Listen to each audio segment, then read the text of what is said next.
this is an iHeart podcast. Guaranteed human. With no fees or minimums on checking accounts, it's no wonder the Capital One bank guy is so passionate about banking with Capital One. If he were here, he wouldn't just tell you about no fees or minimums. He'd also talk about how most Capital One cafes are open 7 days a week to assist with your banking needs. Yep, even on weekends. It's pretty much all he talks about, in a good way. What's in your wallet? Terms apply. See CapitalOne.com/bank. Capital One, N.A., member FDIC. Hi, Kyle. Could you draw up a quick document with the basic business plan, just one page, as a Google Doc, and send me the link? Thanks. Hey, just finished drawing up that quick one-page business plan for you. Here's the link. But there was no link. There was no business plan. I hadn't programmed Kyle to be able to do that yet. I'm Evan Ratliff, here with a story of entrepreneurship in the AI age. Listen as I attempt to build a real startup run by fake people. Check out the second season of my podcast, Shell Game, on the iHeartRadio app or wherever you get your podcasts. Brought to you by the reinvented 2012 Camry. It's ready. Are you? Welcome to Stuff You Should Know from HowStuffWorks.com.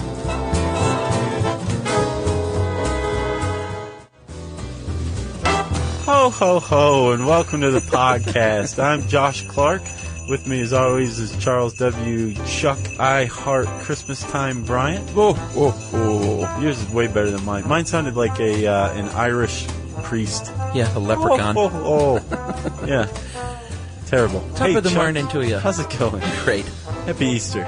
Yeah, this should be coming out right at Christmas. Yeah, we're so. gonna plan for that. Is so there if Christmas it is, to all of you listening out there in podcast land, we hope you're having a great holiday season.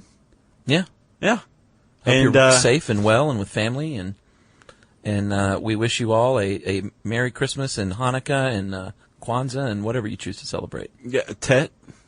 What's that? I think that's a Buddhist New Year, maybe. Oh, okay. There's all sorts of stuff going on this time of year. Yeah, big time. Yeah, but we chose to talk about Christmas. Chuck was brought Baptist. I was raised Catholic. Mm-hmm. It's what we know, and it's a pretty interesting story, too. And if you're Jewish and you hate Christmas, you're going to stick around because you're going to love this one. Right. Yeah? And you know what? Next year we'll do one on Hanukkah. Okay. Deal. Yeah, I We're actually still know around. a significant amount about Hanukkah. Well, let's do it next year then, 2010. Okay. All right. Book it. And we'll eventually do Kwanzaa, too? Yeah, we'll do that in 2011 maybe. Or maybe we'll do both do it like next a year. holiday extravaganza. Buddy, if we're still around in 2011, then we're either doing something right or something wrong. Okay. I haven't decided which. Okay. All right, Josh. Christmas. Is that what we're calling it? Nah, Christmas. Okay, so Chuck, have you ever engaged in Christmas? Yes, Josh. Once a year. I've engaged in 38 of them. Wow. That's pretty nice. Thank you. That was my intro. All right. Let's talk about this, man. It's so ubiquitous. There's people who are usually drunk, dressed up as Santa Claus, ringing bells, asking for donations. Sure. There's little Salvation kids Army. like screeching in the middle of aisles in toy stores, pointing at stuff. There are parents like elbowing one another in the face to get to that last. That's mine. Exactly. Give me that beanie baby. And then there's people who are punching Walmart greeters in the stomach for saying Happy Holidays instead of Merry Christmas. Yep. It's the most contentious time of the year. Do you know where I am? Where? I'm at home, and I am shopping online. Dude, it is the way to go. Never again. And you know what? We go to Ohio. I just had the gifts shipped straight to my in-laws' house. Very smart. No muss, no fuss. Yeah, as long as you order early enough to make sure you're not spending the last week biting your nails hoping they arrive in time. Tracking packages. I can tell you by experience that people are very forgiving if their gifts aren't there. All you do is you get a little card, you write it inside like, you're getting this, or you print out a picture of it. Right, right. It's like, it's coming, I promise. And a coupon for a free back rub. I did do coupons once. That's one so year. lame. I was so broke. I had a friend take a picture of me standing there with my pockets turned out and me going like, eh. Just last and year? It's like, no, it wasn't last year. It was like 5 years ago. And that was that. Like, everybody kept it. No one turned it in. They just liked their ticket so That's much. Sweet. I made birdhouses one year when I was broke. That's in college. awesome. They were good, too. Sure, I'll bet. They were nice. All right, so let's talk about Christmas. How did this jam get started? Well, Josh, the roots of Christmas are varied, to say the least. You cannot riotously varied? You cannot point to one single thing and say Christmas was born out of this. Jesus' birthday on December 25th. You can't even point to the aspects of Christmas and say that each one is born out of this. No, you can't. Basically, Christmas is a bunch of different groups that are from antiquity brought together. Yeah. Right? Yeah. Like most of these early versions of Christmas, I guess if you even want to call it that, were festivals that marked the winter solstice. Right. In Europe mainly. And Rome. Yeah, true. Rome had a big one called Saturnalia. German pagans. They honored Odin, who was a god who flew over settlements at night, blessing Sound some familiar? houses and cursing others. Sounds like coal and switches or treats to me. So that was a pagan god. Yeah, in Norse. Germany. Yeah. Germanic. Yep. And then also you have the Druids, who like to contribute things like garland and holly to the whole mix. Kissing under the mistletoe actually is apparently a euphemism for some of the sexual practices that went on during the Druidic winter solstice festivals. People probably didn't think they were going to hear those words in the Christmas podcast. Yeah. It's true, though. Oh, yeah. Christmas was rife with sexuality, and one could even say perversion. Drinking early on. And just crazy parties in some cases. You're talking about Rome? The Druids were big into it, too, apparently, or the Celts. Oh, right. Yeah. But in Rome, they celebrated the pretty raucous festival called the Saturnalia from December 17th to 24th. Is that not how you pronounce it? No, it is. Okay. Thought you were going to correct me. And that honors Saturn, the god of agriculture. And they had a big carnival, and they feasted and gambled and gave gifts and caroused and got drunk. Wasted for days. This is Rome. Yeah. No one partied like they did. They also apparently loved to stuff Jews with food until they were like so full that they could barely move, and then make them race each other naked through the streets for everyone else's enjoyment. So there's Christmas.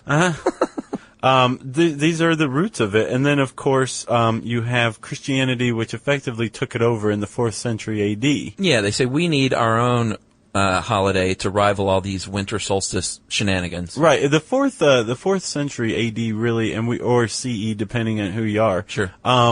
Really kind of changed things. This is when Christianity stepped it up a bit. That's when St. Augustine was supposedly issuing all these proclamations. Basically, the church just made some moves, and it worked. Yep, and they chose December 25th as the day of the Feast of the Nativity, is what it was originally called. And since they said, hey, pagans, you come over to our religion, we've got something over here. It celebrates the birth of our Savior and all that, but you can still throw down. Right. This is going to be the last day, much like Ash Wednesday. Right. Fat Tuesday, Mardi Gras leads up to Ash Wednesday, and the party stops on Ash Wednesday, but they go crazy ahead of time. Very much the same thing. And it continued like this for many, many centuries. Yeah, and initially it wasn't, it still wasn't the big daddy. I mean, Easter and Good Friday still ruled. Sure. And the Feast of the Nativity was kind of the lesser of the three. Right.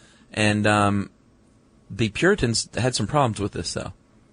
They did. Pretty much Big any group that was very dour about religion and were Christians outlawed or banned Christmas festivities because Oliver Cromwell banned it. Yeah, he did when he took over. He stopped Christmas in 1645. Yep. And the Puritans in New England outlawed it from 1659 to 1681 in Boston. Yeah. No Christmas. None. And actually Cromwell had soldiers patrolling the streets to make sure there was no revelry whatsoever, and were told to arrest anybody they found celebrating Christmas when he outlawed it. And still today, Jehovah's Witnesses, Christians, Christian sect, don't celebrate Christmas because they clearly see it as a clearly pagan holiday. And that all of these roots all these pagan roots have come together and just got a Christian stamp of approval, but it's really just pagan. Right. Yeah. So, let's move forward a little bit in our time machine to the 18th and 19th century. This is when things start to calm down a little bit. Okay. And it becomes a little bit more like the Christmas we know and love, including 1846 when Queen Victoria's German husband, Prince Albert, he introduced a Christmas tree to the castle, and they essentially got their picture made in front of it. There was an engraving at the time, of course. They had to stand there for 4 weeks. Yeah, but it was their children and them in front of the tree, and that's kind of may have been the first Christmas card. Like we do today. That's nice. Do you send Christmas cards? No. I don't either. I'm such a slacker. I've never sent Christmas cards. Yeah. So don't be offended, friends who listen. None of my friends listen to this, but when I don't sing Christmas cards, I just don't do it. I haven't done it. I'll do that one day. Okay, so Chuck, let's talk about gift giving. Okay. In 2007, Consumer Reports said that they issued an article in November of 2007 that said 12 million Americans were still paying off Christmas from the year prior. Wow. Almost a year later, 12 million Americans were still making payments on their credit card gifts. So in addition to hearing, is that Santa's sleigh and Jingle Bells I hear, Josh? Flying overhead? I think you're hallucinating. Am I? I don't hear anything. In addition to that, do you know what I hear? What? It's the sound of credit card machines. Well, yeah, that's old, but yeah, the swipe of the credit card. Beep. Over and over. Thank you. That's what I hear. Yeah. It is decidedly commercial now. And one of the reasons why people are still paying it off is we spend an ass load of money on Christmas presents and decorations. $8 billion on lights alone. Nuts. Listen to this, dude. In 1998, the National Retail Federation, which likes to come out with their annual forecast of how much Americans are going to spend on holiday gifts and just anything that has to do with the holidays, they forecasted $173 billion in 1998. Wow. This was the height of the dot-com bubble, my friend. Yeah. Everybody was rich back then. That's true. Everybody. I wasn't. Everybody. You weren't rich either. Shut up. 2009 this year, the National Retail Federation projects that we will spend $437.6 billion. Wow. In a recession. That's nuts. Yeah. I don't drop that much on Christmas. We're going to spend $500 billion on Christmas in a recession. I know. That's a bad year. I know. And you know what? I think they've said that during recessions even, sometimes you go out of your way to make Christmas special because you've pinched all year long. So that might have something to do with it. You've done what? Because you pinched your pennies all year long. You pinched all year long. Yes. I didn't hear that correct. Okay. Support for this show comes from Public, the investing platform for those who take it seriously. On Public, you can build a multi-asset portfolio of stocks, bonds, options, crypto, and now generated assets, which allow you to turn any idea into an investable index with AI. It all starts with your prompt, from renewable energy companies with high free cash flow to semiconductor suppliers growing revenue over 20% year over year. You can literally type any prompt and put the AI to work. It screens thousands of stocks, buys one-of-a-kind index, and lets you backtest it against the S&P 500. Then you can invest in a few clicks. Generated assets are like ETFs with infinite possibilities, completely customizable and based on your thesis, not someone else's. Go to public.com/SYSK and earn an uncapped 1% bonus when you transfer your portfolio. That's public.com/SYSK. Paid for by Public Investing. Brokerage services by Open to the Public Investing, Inc., member FINRA and SIPC. Advisory services by Public Advisors, LLC, SEC registered advisor. Generated Assets is an interactive analysis tool. Output is for informational purposes only and is not an investment recommendation or advice. Complete disclosures available at public.com/disclosures. Hi, Kyle. Could you draw up a quick document with the basic business plan? Just one page as a Google Doc and send me the link? Thanks. Hey, just finished drawing up that quick one-page business plan for you. Here's the link. But there was no link. There was no business plan. It's not his fault. I hadn't programmed Kyle to be able to do that yet. My name is Evan Ratliff. I decided to create Kyle, my AI co-founder, after hearing a lot of stuff like this from OpenAI CEO Sam Altman. There's this betting pool for the first year that there's a one-person billion-dollar company, which would have been like unimaginable without AI, and now will happen. I got to thinking, could I be that one person? I'd made AI agents before for my award-winning podcast, Shell Game. This season on Shell Game, I'm trying to build a real company with a real product run by fake people. Oh, hey, Evan. Good to have you join us. I found some really interesting data on adoption rates for AI agents in small to medium businesses. Listen to Shell Game on the iHeartRadio app or wherever you get your podcasts. But gift giving, Josh. What is this? Where did it come from? Well, like I said, a lot of these pagan rituals, they gave gifts, but the roots... They, almost all of them did, yeah, strangely enough. But the roots are generally traced to the Bible and Jesus being born and the three kings, the Magi that traveled to Bethlehem with their three gifts of gold, frankincense, and myrrh. Right, and actually Eastern Orthodox Christians tend to celebrate Three Kings Day on January 6th, which is the day they think that the Magi arrived with their gifts. Yeah, okay, because it took them a while. Sure. Yeah, oh yeah. Everybody's riding mules back then, man. It took forever. So things kind of progressed like this for a while, and then in 1820, do you know what first appeared, Josh? Stores began placing Christmas-themed ads in newspapers and magazines. Yeah, and for the first time. Even before then, though, Macy's stayed open, I think, for the first time until midnight on Christmas Eve in 1867. Yeah, that was after that, but yeah. I thought you said 1920. 1820. Oh, 18. I'm sorry. That's I'm right. losing my mind here. But yeah, in 1867, they stayed open for those last-minute Christmas shoppers. Yeah. So by 1867, it was already a frenzy. Yep. Should we talk about Boxing Day real quick? Sure. Just cover that Yeah. for all the Brits out there. Let's get the sidebar out of the way. If you're in England, Australia, Canada, or New Zealand, Christmas does not end on the 25th. No, it continues on to the 26th, Yeah, called Boxing Day. So what is that, Josh? Well, apparently it grew out of a tradition where servants who had to work on Christmas all day, serving the rich families of New England or New Zealand, Australia, and Great Britain and Canada, they were given the next day off, the 26th, to have their own Christmas, their own servant version of Christmas. Yeah. And apparently that was taken over by the rich fat cats as well. Right. So there's Boxing Day and Christmas, I take it? Yeah. In those countries? That's the way I understand it. Wow. Chuck. Josh. Let's keep going on with this origin stuff. This stuff is very interesting. It is. Can we talk about St. Nick for a second? Yeah.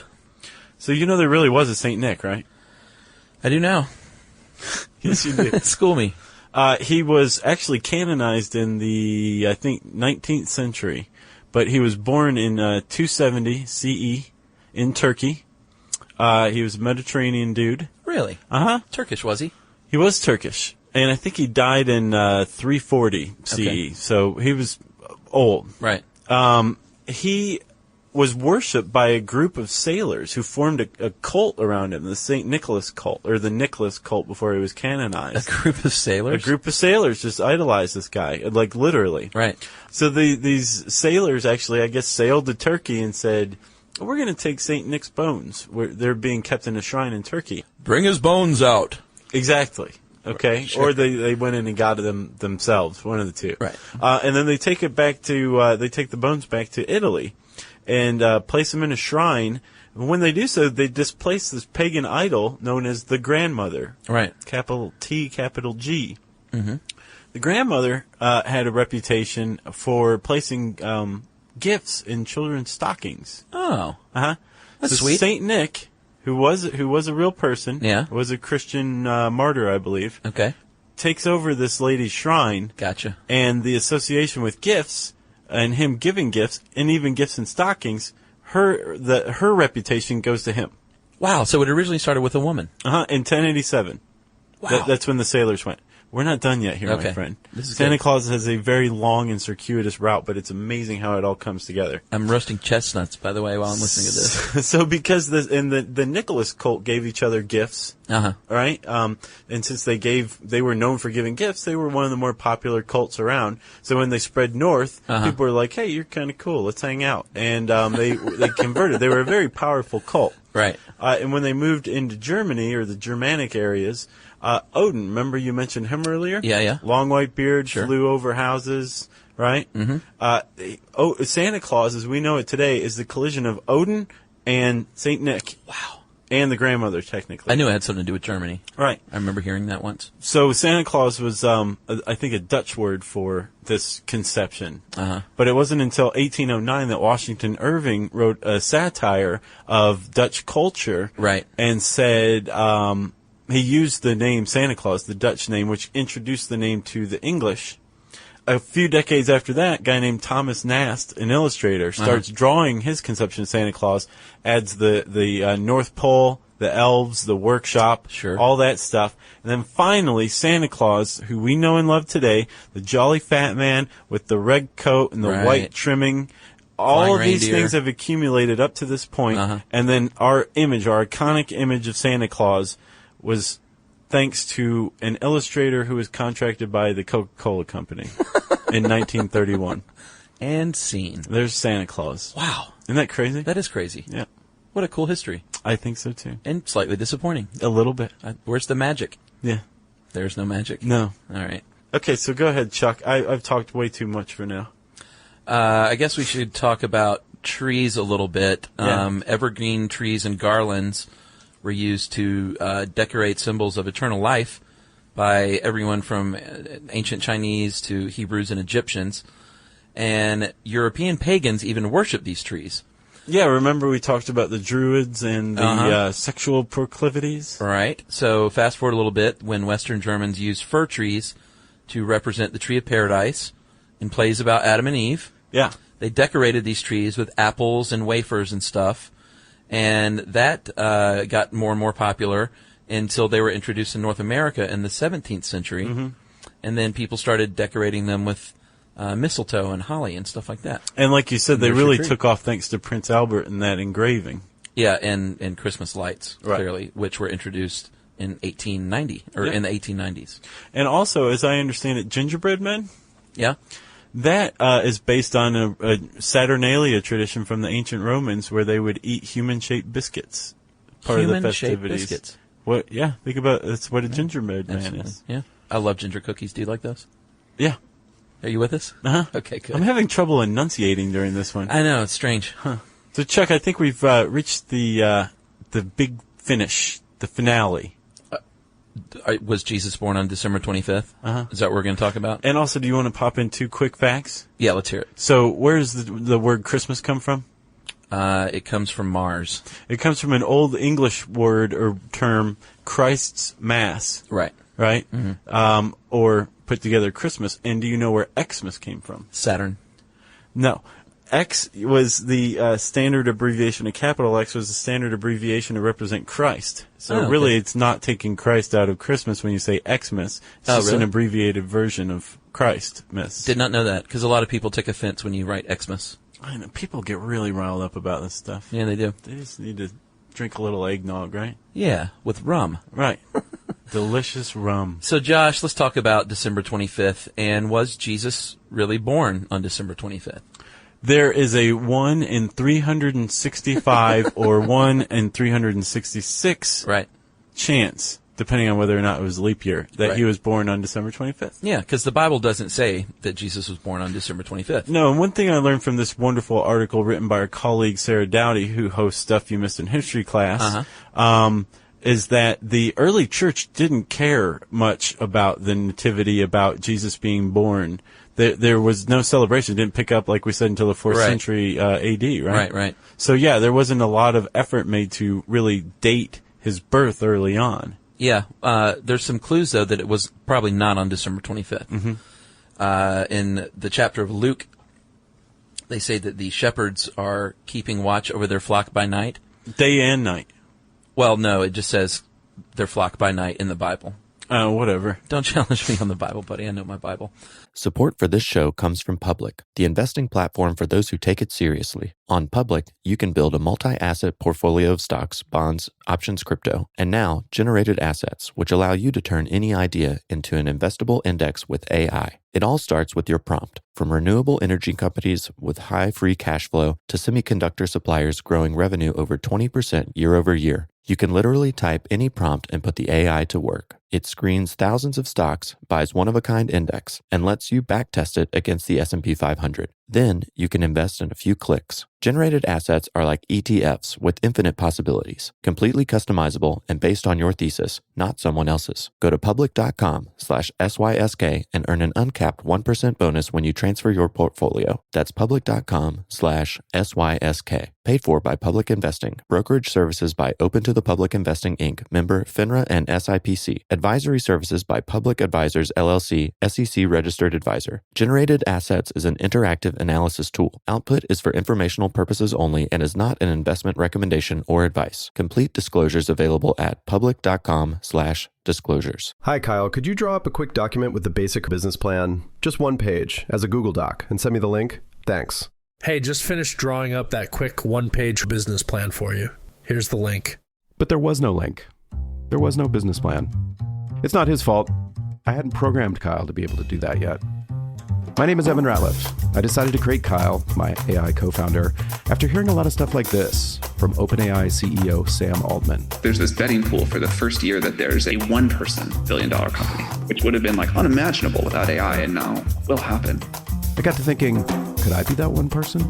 I'd made AI agents before for my award-winning podcast, Shell Game. This season on Shell Game, I'm trying to build a real company with a real product run by fake people. Oh, hey, Evan. Good to have you join us. I found some really interesting data on adoption rates for AI agents in small to medium businesses. Listen to Shell Game on the iHeartRadio app or wherever you get your podcasts. But this suggests that it may have been actually in the spring, during spring lambing, Right. because that is the only time of year where they do keep watch day and night. Right. Otherwise, it's just during the day. So day and night. In that case, yes, Josh. Okay. I knew you were waiting on that. So this one Bible scholar, his first name was Dionysius. I can't remember his last name. He calculated that, I think he was the one that calculated December 25th. Yes, Josh. Chronographers, here's another theory here, that chronographers reckon that the world was created on the spring equinox, and then 4 days later, on March 25th, light was created. Because the earth was created, then God created light, according to the Bible in Genesis. Right. And since the existence of Jesus signaled the beginning of a new era of Christianity, or creation, the chronographers assumed that Jesus' conception would have fallen on March 25th, which 9 months after that would be, bing, bing, December 25th. Right. Which would be his birthday. Yeah. There's a modern Bible scholar who has gone a little broader, trying to hammer out the actual year. Mm-hmm. And by his reckoning, thanks to the presence of Herod, King Herod was still alive. Yeah. He dated it back and figured out that Jesus was probably born in 4 BCE. Okay. 4 BC. Gotcha. So not too far off as far as the year goes. It's not bad. And again, we should remind people that this December 25th thing was largely an attempt to steal the winter solstice from the pagans to convert them over to Christianity. Right. So no one knows when Jesus was born. Yeah, and we're not saying all this to poo-poo Christmas or the fact that Jesus may or may not have been born on December 25th. None of that matters. No. The origin doesn't matter. What matters is that is the day that we celebrate it. And all over the world, there are different traditions. Some people open their gifts on Christmas Eve. Some people do it Christmas Day. Some people don't do Christmas at all. Some people don't celebrate it at all. There's other religions out there. Oh, yeah, of course. Have you heard about these? Yeah, and we're going to cover these at some other point, but this one is about Christmas. Yeah, and if you think about it, from the true origins of Christmas, all of these disparate cultures being brought together and molded into this. Sure, it was done surreptitiously and a little sneakily, but it kind of reminds you, or at the very least it explains how this whole season that's based around Christmas in the United States kind of touches everybody. Sure. So that's Christmas, Chuck. Do we have any listener mail today? Yeah, if you want to know more about Christmas, you can type that in the handy search bar at howstuffworks.com. Which then, I guess, leads us to listener mail. Indeed, Josh. We have a couple of requests, which we don't often honor here on the show. Right. But we're going to this year. We love turning down people's requests. Because I feel bad for people that are born right around Christmas. I do, because that just stinks. So, hey, Josh, Chuck and Jerry. Chucker and Jerry. I have a sad Christmas story followed by a huge favor. My story starts almost 24 years ago, the day after Christmas, 26, 1985. That was the day my husband, Ian, was born. The unfortunate timing of his birth has caused a ton of bitterness over the years. With all the gloom that comes after the presents are open, we are faced with the fact that Christmas is gone for a whole year, and then it's his birthday. What a letdown. Right. He absolutely hates his birthday as a result and often refers to it as the most disappointing day of the year. That's awful. He is constantly plagued by the yearly Christmas birthday present, of course, having his birthday gifts wrapped in Christmas paper. Just last year, he received a birthday gift with a candy cane taped to the front of it. That's awful. And he has never even had a birthday party in his whole life because no one ever wants to go out the day after Christmas. He's a complete afterthought. So here's my huge favor. He is a huge fan of you guys, and I mean huge. He watches your live video cast every week. He must be a big fan then. He watches the webcast? Yeah. And listens to the podcast every Tuesday and Thursday. And he also does his best to spread the word of stuff you should know to everyone, including me. So, by the way, now I'm hooked is what she says. So I'm hoping you could make this the best birthday ever. From Ashley, the birthday fairy. Ashley, we're going to give your husband a huge happy birthday here. Happy birthday, Ian. Happy birthday, Ian. We're sorry you were born on the 26th. Yeah. Be glad you were born at all. That's what I say. But I'm sorry, dude. That stinks. And we're sending you like a T-shirt or something. She wanted a signed T-shirt, but good with a candy cane taped to it. Yeah, we should totally do that. Yeah, we should. So, Ian, you got something coming your way, but it's not going to be there by the 26th. But happy birthday anyway, Ian.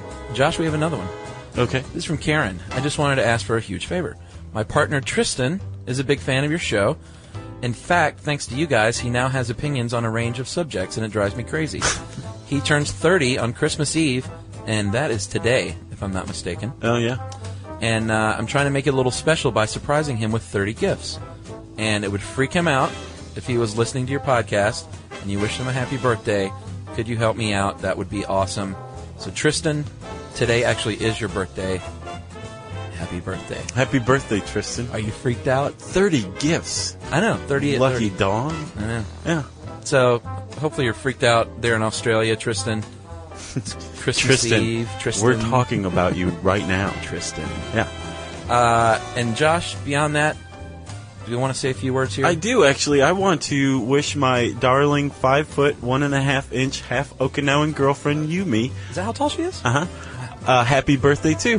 Her birthday is December 30th, so she's one of those poor, afflicted people born around Christmas time. Happy birthday, shortcake. Yeah, happy birthday, Yumi. You call her shortcake? I call her sugar lump. That's sweet. Yeah. So, Josh, here we are, close to the end of the year, and we'll go ahead and say our salutations here on Christmas Eve to everyone. Raise a toast of eggnog. Stuff you should know, Army. Yeah. We're proud of you guys. We're proud of each other. Jerry, we had a great year. It's been awesome. Great response. It has been a really big year, hasn't it? It has. It's been huge. Awesome. And we feel great about it, and we feel awesome about the stuff you should know. Army coming together and being so involved and donating to Kiva. And tens of thousands of dollars donated to really Kiva. Cool. That's good stuff. As Josh says on the Kiva thing, what the finest people that have never met. That's close. That's what I feel like we are. Yeah. Well, thanks to all of you out there in SYSK land. We hope that your sugar plum dreams are all fulfilled. Yes. That you're all tucked in tight in your warm beds with somebody you love and who loves you. And we'll see you in 2010 after 2 more episodes.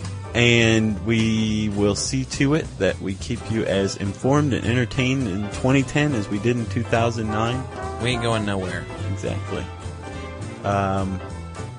Happy holidays. Is that it? Is that how we're going to end this? Is that heartfelt enough? Yep. Okay.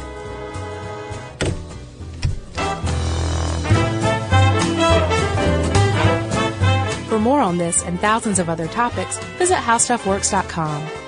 Want more How Stuff Works? Check out our blogs on the HowStuffWorks.com homepage. Brought to you by the reinvented 2012 Camry. It's ready. Are you?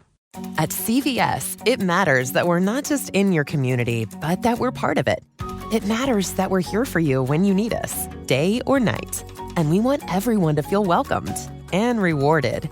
It matters that CVS is here to fill your prescriptions and here to fill your craving for a tasty and, healthy snack. At CVS, we're proud to serve your community because we believe where you get your medicine matters. So visit us at cvs.com or just come by our store. We can't wait to meet you. Store hours vary by location. Hi, Kyle. Could you draw up a quick document with the basic business plan, just 1 page, as a Google Doc, and send me the link? Thanks. Hey, just finished drawing up that quick 1-page business plan for you. Here's the link. But there was no link. There was no business plan. I hadn't programmed Kyle to be able to do that yet. I'm Evan Ratliff, here with a story of entrepreneurship in the AI age. Listen as I attempt to build a real startup run by fake people. Check out the second season of my podcast, Shell Game, on the iHeartRadio app or wherever you get your podcasts. This is an iHeart podcast. Guaranteed Human.